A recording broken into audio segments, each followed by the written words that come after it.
السلام علیکم۔ پروگرام آپ کی آواز کے ساتھ میں ہوں آپ کا میزبان محمد وسیم۔ انتہائی افسوسناک بات یہ ہے کہ اوریت پسند رہنما،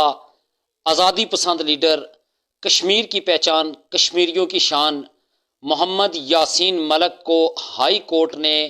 ان کی جو عمر قید کی سزا تھی اس کو سزائے موت میں تبدیل کرنے کے نوٹس جاری کر دیے ہیں۔ یہ انتہائی تکلیف دہ اور انتہائی دکھ اور افسوس کی بات ہے کہ ایک آزادی پسند لیڈر جو اپنے وطن کی آزادی کی جنگ لڑتا ہے، جو اپنے وطن کو آزاد کروانے کی جنگ لڑتا ہے، جو اس خطہ کے باسیوں کے حقوق کی جنگ لڑتا ہے، اس کو سزائے موت کے نوٹس جاری کر دیے۔ یہ کشمیریوں کے لیے انتہائی تکلیف دہ لمحہ ہے اور کشمیریوں کے لیے انتہائی تکلیف دہ بات ہے۔ اب یہاں پر سوال یہ پیدا ہوتا ہے کہ ایک ایسی شخصیت جس نے ہمیشہ کشمیر کی بات کی، جس نے ہمیشہ کشمیر کی آزادی کی بات کی، جس نے ہمیشہ قابض بھارتی فوج کے خلاف جو برسر پیکار رہے، جو عالمی دنیا میں جنہوں نے بھارت کے مظالم کو دنیا کے سامنے لایا، اس آزادی پسند شخصیت کے لیے یہ حکم دیا گیا کہ اس کو سزائے موت دے دی جائے۔ سوال یہاں یہ ہے کہ کہاں ہیں عالمی حقوق کی وہ تنظیمیں جو ذرا ذرا بات پر فوراً جن کو انسانی حقوق یاد آ جاتے ہیں، وہ تنظیمیں کہاں ہیں؟ کہاں ہے عالمی برادری جن کو دنیا کے اندر یہود و نصارہ کا مرا ہوا کتا نظر آ جاتا ہے، لیکن ہندوستان کے اندر ہندوستانی فوج کے ظلم و ستم نظر نہیں آ رہے کہ آئے روز وہاں پر جو ہے وہ کشمیریوں کے ساتھ ظلم اور زیادتیاں کی جا رہی ہیں، وہاں کشمیریوں کا جینا حرام کر دیا گیا ہے۔ کشمیریوں پر ہونے والے ظلم اور بربریت عالمی دنیا کو کیوں نہیں نظر آ رہا؟ کہاں ہیں وہ انسانی حقوق کی ٹھیکیدار تنظیمیں جن کو یہ نظر نہیں آ رہا کہ کشمیر میں ظلم و بربریت کی انتہا کر دی گئی اور ایک آزادی پسند لیڈر کو وہاں پر سزائے موت کے نوٹس جاری کر دیے گئے؟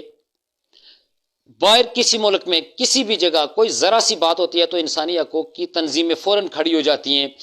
کہیں پہ کوئی بات ہوتی ہے تو عالمی دنیا فوراً جو ہے وہ وہاں پہ اپنا موقف دینا شروع کر دیتی ہے۔ یاسین ملک کے بارے میں ابھی تک عالمی دنیا کا موقف کیوں نہیں آیا؟ یاسین ملک کے بارے میں ابھی تک انسانی حقوق کی تنظیموں کا موقف کیوں نہیں آیا؟ کیا یہ دورہ معیار نہیں ہے کشمیریوں کے ساتھ؟ کیا یہ کشمیریوں کے ساتھ ایک منافقانہ پالیسی نہیں ہے؟ اور ابھی تک حکومت پاکستان نے اس کے بارے میں کیا کیا؟ حکومت پاکستان بھی بالکل جو ہے وہ خاموش تماشائی کا کردار ادا کر رہی ہے۔ چاہیے تو یہ تھا کہ حکومت پاکستان کو یہاں پہ اپنا کردار ادا کرنا چاہیے تھا، چونکہ قائد اعظم رحمۃ اللہ تعالیٰ علیہ نے فرمایا تھا کہ کشمیر پاکستان کی شہرگ ہے، اور یہ کیسی شہرگ ہے کہ جب شہرگ کٹ رہی ہو تو جسم کو کوئی پرواہ ہی نہیں، جب شہرگ کٹ رہی ہو تو جسم کو کوئی پتہ ہی نہ ہو، اور جو ہے وہ پاکستان اگر کشمیر کا جسم ہے اور کشمیر پاکستان کی شہرگ ہے تو پاکستان کو یہ چاہیے تھا کہ یاسین ملک کے لیے ہر فارم پہ آواز بلند کرتے، یاسین ملک کا مقدمہ عالمی عدالت انصاف میں لڑتے، چونکہ وہ ایک کشمیر کا باسی ہے، وہ کشمیر کا باشندہ ہے، وہ ہندوستان فوج کے خلاف برسر پیکار رہا۔ اور اب میں بات کرتا ہوں کہ آزاد کشمیر کے بیس کیمپ میں بیٹھنے والے سیاستدان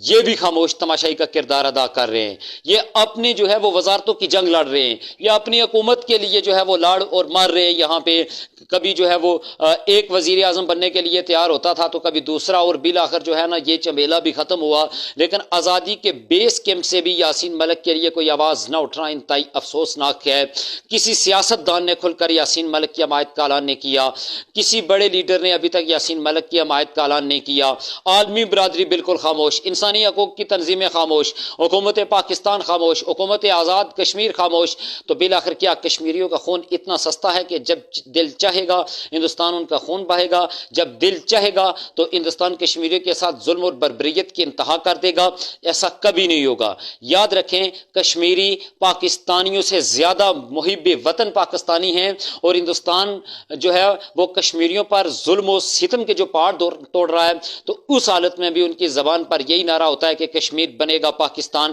اور کشمیر کا بچہ ہر نوجوان، ہر بوڑھا وہاں پر شہید ہونے کے بعد پاکستان کے پرچم میں اس کو لپیٹ کر دفن کیا جاتا ہے، اور وہ پاکستان کے پرچم میں دفن ہونا ایک